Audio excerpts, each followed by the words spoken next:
So now we are moving on to number 7, part 2. Okay, and here it is. Here it is written, number 7, part 2. It says, okay, here it is. Here's some notes from the booklet. Number 7, part 2. Find the equations of the lines parallel to the line y is equal to a half x minus 3 and passing through the following points. Okay, so therefore now we have a first equation, y is equal to mx plus c. Once y is the subject of the formula, the number in front of x, the coefficient of x, is the gradient. So we have a gradient of a half, okay? And we want to find the equation of lines that are parallel to that line. So therefore, we have 3 equations to find. I just want to make you all take note that to find the equation of a line, you simply have to find 2 numbers. One is called m and one is called c. Once you find m and c, you can complete the equation.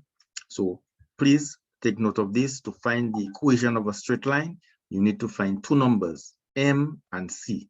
Okay, now the clue we have for m is the word parallel. So all those 3 equations have a gradient of a half already. Y is equal to a half x plus c. What you need to find is c.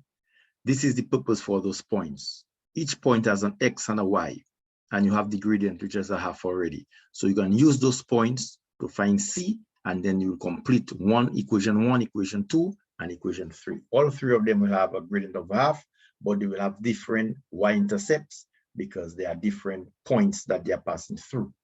Okay, so let's do an example like this, just to demonstrate how this can be done. Here you have notes from the booklet about parallel lines. They have the same gradient. And how to find the equation of a line, you need to find 2 numbers. One is m and one is c. M, you can use the word, the clue here is parallel. And to find c, you need a point. Okay, so find the equation. Once they tell you find the equation, you need to find 2 numbers. One is the gradient. They must give you a clue, a hint, and the word parallel is there to know that's the hint you have to use. And a point is given so that you can calculate the y-intercept. Okay, so find the equation of the line parallel to this line, y is equal to a quarter x minus 6, and passing through the point 12, -7. Therefore, just to remind what we just reiterate, take note that since we have to find an equation, all right, then we must find 2 numbers. One is the gradient called m, and the other is the y-intercept called c. Okay, we use the word parallel to find the gradient. So like we know the gradient already, which is a quarter, and we're going to use that point to find c. So let's go to the solution. It says, remember that to find m1, parallel lines have equal gradients. So since m1, the first gradient we have is a quarter, here it is. So the second gradient, the one for that new line, must also be a quarter. Okay, because parallel lines have equal gradients, hence the second gradient is also a quarter. Okay, so take note of that. Now to find c. To find c, we have to use the point that is given, 12, -7.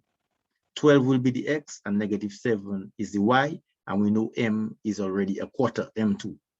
So we're going to use that equation, y is equal to mx plus c, because c is in that equation. We're going to substitute and we can use it to find c. C is the one that's missing. Because we have y is -7. We have m is a quarter, and we have x is 12. So we can find the missing value, which is c. You multiply a quarter by 12, you get 3, and leave c where it is on the right side. It's already positive, so don't transfer it, just leave it on the right side. Transfer the 3 across, so subtract 3. 7 minus 3 will give us -10. So I repeat, when you are doing this, leave c on the right side, cancel out the number that you will get when you multiply m to x. So whenever you multiply m to x, you're going to get a number. In that case, we got 3. Cancel out 3 by subtracting. If 3 was negative, you'd have canceled it by adding, but here we subtracted. -7 subtract 3 is -10, c is -10. So therefore, the equation is y is equal to 1/4 x subtract 10. Okay, and that's our answer for number 7, part 2. Okay, so that's what you do. You have to do that 3 times. All right, repeat that process 3 times for number 7, part 2.